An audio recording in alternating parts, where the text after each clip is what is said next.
আসসালামু আলাইকুম। আজকে খুবই মজার একটা আমের আচার রেসিপি শেয়ার করব। মানে চুলা না জ্বালিয়ে এই আচারটা তৈরি করা যায়। এটা সারা বছর এভাবে রেখে তারপর আপনি খেতে পারবেন। খুবই মজা, টক ঝাল মিষ্টি স্বাদ হবে এই আচারটার। মুড়ি মাখা কিংবা খিচুড়ির সাথে এই আচারটা অসাধারণ লাগবে। তো খুবই সহজে বাসায় এভাবে বানিয়ে সারা বছর কিন্তু সংরক্ষণ করে রাখতে পারবেন।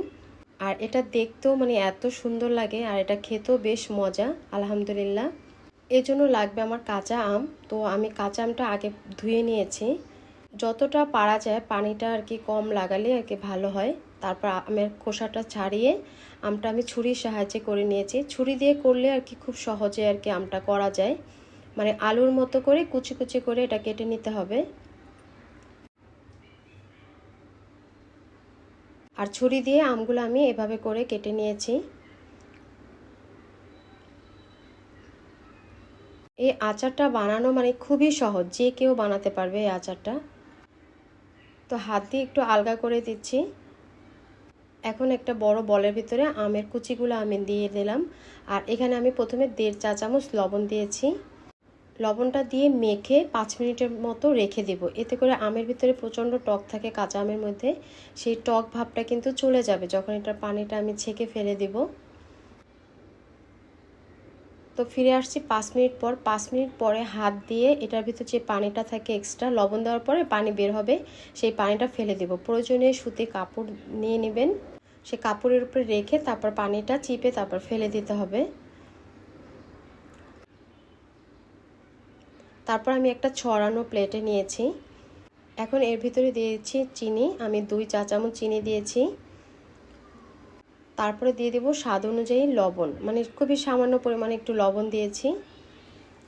যেহেতু আমগুলো প্রচণ্ড টক তাই একটু লবণটা দিতে হবে। তারপরে কিছু রসুন আমি শিলপাটায় থেতো করে নিয়েছি, একদম মিহি করে বেটে নিইনি, থেতো করে নিয়েছি। সেগুলো আমি 2.5 চামচের মতো হয়েছে সেটা দিয়েছি। কয়েক টুকরা কাঁচামরিচ আমি দিয়েছি। আর কাঁচামরিচটাও ধুয়ে তারপর পানিটা একদম ঝারিয়ে নেবেন। তারপরে দিয়ে দিচ্ছি সরিষা বাটা। আমি এখানে কালো সরিষা বাটাটা দিয়েছি। 5 ফোড়ন, জিরা আর মৌরি একসঙ্গে টেলে তারপর গুঁড়া করে এখানে আমি 1.5 চা চামচ দিয়ে দিলাম। দিয়ে দিচ্ছি শুকনা কয়েকটা মরিচ। ব্যাস, তারপরে হাত দিয়ে খুব ভালো করে আমগুলো আমি মেখে নেব। যদি আমার এই আচার রেসিপিটা আপনাদের কাছে ভালো লাগে তাহলে রিকোয়েস্ট থাকলো আমার চ্যানেলটি সাবস্ক্রাইব করার। কালারটা যাতে আরেকটু সুন্দর হয় দেখতে, এই কারণে আমি খুবই সামান্য পরিমাণে এখানে হলুদের গুঁড়া আর 1/2 চামচের মতো মরিচের গুঁড়া ব্যবহার করেছি। তারপর সেগুলো দিয়েও কিন্তু খুব ভালো করে এটা মেখে নিতে হবে, যাতে প্রতিটা আমের গায়ে সরিষাটা যেন লাগে।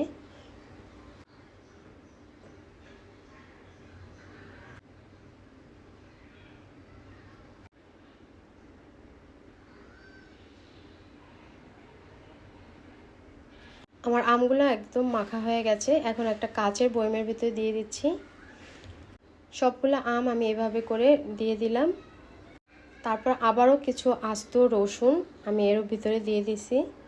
আর 3-4টার মতো শুকনো মরিচ সেটাও এর ভিতরে দিয়ে দিলাম। বাজার থেকে সরিষার তেলটা কিনে আনার পরে আমি একটা বলক আনিয়ে তারপর ঠান্ডা করে নিয়েছি।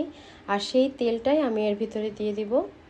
প্রথমে তেলটা দেওয়ার পরে একটু নেড়ে দিব যাতে করে একদম নিচ পর্যন্ত আর কি যায়। তারপর যেহেতু আচারটা অনেক দিন ধরে সংরক্ষণ করব তাই এখানে আমি সিরকা ব্যবহার করলাম 2 চা চামচ।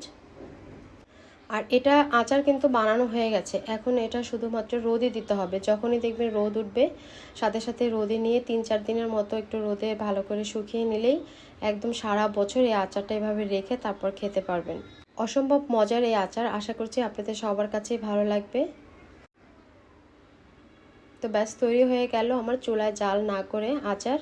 একদম ভর্তি করে তেল দিতে হবে। তো আজ এ পর্যন্তই। আল্লাহ হাফেজ।